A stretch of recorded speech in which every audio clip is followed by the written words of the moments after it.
ज्यांच्या नावाने दिल्लीच्या तख्ताला कंप सुटायचा, ज्यांच्या केवळ गर्जनेने मुघल साम्राज्याची झोप उडायची आणि ज्यांच्या बलिदानाने अखंड महाराष्ट्र पेटून उठला, असं स्वराज्य रक्षक धर्मवीर छत्रपती संभाजी महाराज यांची आज जयंती.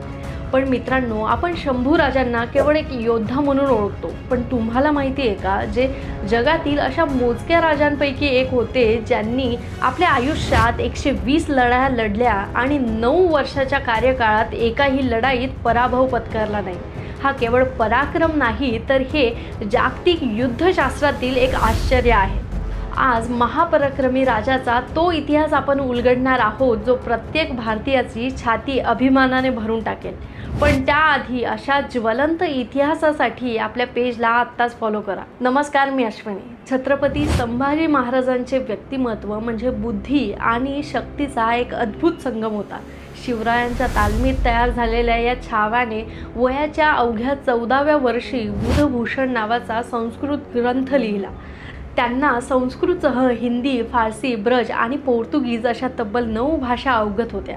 ज्या काळात परकीय आक्रमक आपली संस्कृती नष्ट करायला आले होते, त्या काळात या महापुरुषाने आपल्या साहित्यातून आणि विचारातून स्वराज्याचे वैचारिकदृष्ट्या सुद्धा मजबूत करून ठेवलं. ते केवळ तलवारीने शत्रूचा शिरच्छेद करायचे असं नाही, तर ते शब्दांनी सुद्धा जगाला जिंकणारे महापंडित होते.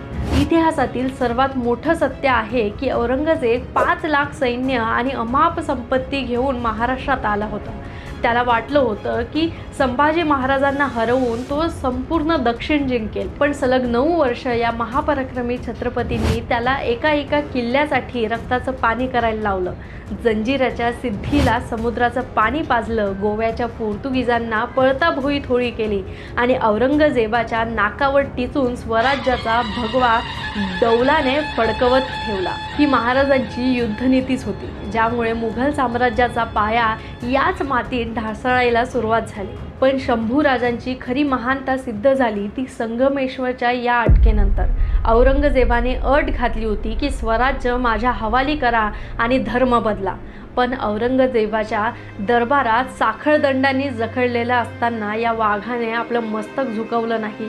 40 दिवस अतोनात हाल झाले, पण माझ्या राजाने आपल्या स्वराज्याची आणि तत्वाची प्रतारणा केली नाही. त्यांच्या या आगामी बलिदानाने संपूर्ण महाराष्ट्र पेटून उठला आणि औरंगजेबाचं 27 वर्षाचं स्वप्न याच मातीत गाडलं गेलं. म्हणून त्यांना धर्मवीर असं म्हणतात. तर मित्रांनो, आज छत्रपती संभाजी महाराज यांची जयंती साजरी करताना केवळ जयघोष नको, तर त्यांचे विचार आणि त्यांची जिद्द आपल्या रक्तात भिनली गेली पाहिजे.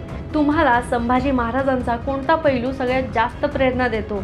त्यांचं युद्ध कौशल्य की त्यांचं अफाट ज्ञान?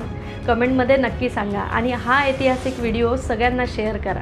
आपल्या महापुरुषाचा गौरव घराघरात पोहोचवा. अशाच सखोल माहितीसाठी पेजला फॉलो करा, कारण विषय कोणताही असो, आपला मुद्दा भारी आहे.